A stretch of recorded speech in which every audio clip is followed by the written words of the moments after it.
అధికారంలో ఉంటుందన్న గ్యారంటీ లేదని బీఆర్ఎస్ అధినేత కేసీఆర్ కీలక వ్యాఖ్యలు చేశారు. హుజురాబాద్ నియోజకవర్గంలోని వీణవంకలో ఎన్నికల ప్రచారంలో పాల్గొన్న కేసీఆర్ కాంగ్రెస్ ప్రభుత్వంపై విమర్శలు గుప్పించారు. త్వరలోనే మళ్లీ బీఆర్ఎస్ ప్రభుత్వం వస్తుందన్నారు. 4 నెలల్లో కాంగ్రెస్ పార్టీ తెలంగాణని ఆగం చేశారని కేసీఆర్ విమర్శించారు. తెలిసిపోయింది కదా, మొదటి దెబ్బనే పడే రైతు బంధు మన ముఖ్యమంత్రి పోయి నేను 9 తారీఖు కూడా మొత్తం ఎత్తా అంటాడు. ఏది పంటలు కోసి పంటలు వచ్చి జోకుతుండ్రు దిక్కు నాటేసేటప్పుడు ఇస్తాడా, ఎవడన్నా జోకేటప్పుడు ఇస్తాడా? అంటే ఎంతపాటి పరిపాలన!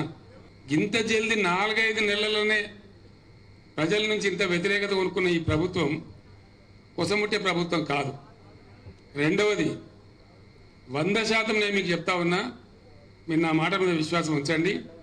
మళ్ళా బ్రహ్మాండంగా ఎప్పుడు అసెంబ్లీ ఎలక్షన్ వచ్చినది, మధ్యలో వచ్చినా కొసకొచ్చినా ఎప్పుడు వచ్చినా ఖచ్చితంగా మళ్ళా మన గవర్నమెంటే వస్తుంది. దాంట్లో ఎవరికి కూడా అనుమానం అవసరం లేదు.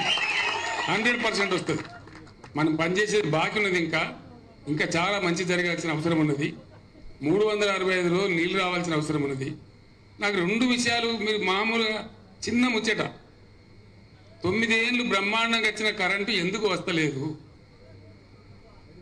నడిచిన తోవే కదా. మీరు కొత్తగా గడపార్లు పడి తవ్వేది లేదు, బాయిలు తవ్వేది లేదు, పుడికలు తీసేది లేదు. నడిచింది నడిచినట్టు నడిపితే అయిపోయేది కదా. వస్తలేదు కదా, కోతాను కదా, కోతలు పడుతున్నాయి కదా. మంచినీళ్ళు ఎందుకు మాయమైనా నాకు అర్థం కాదు. మిషన్ భగీరథ మళ్ళీ బిందెలు బట్టి మోసుడేంది? ఇంతకాలం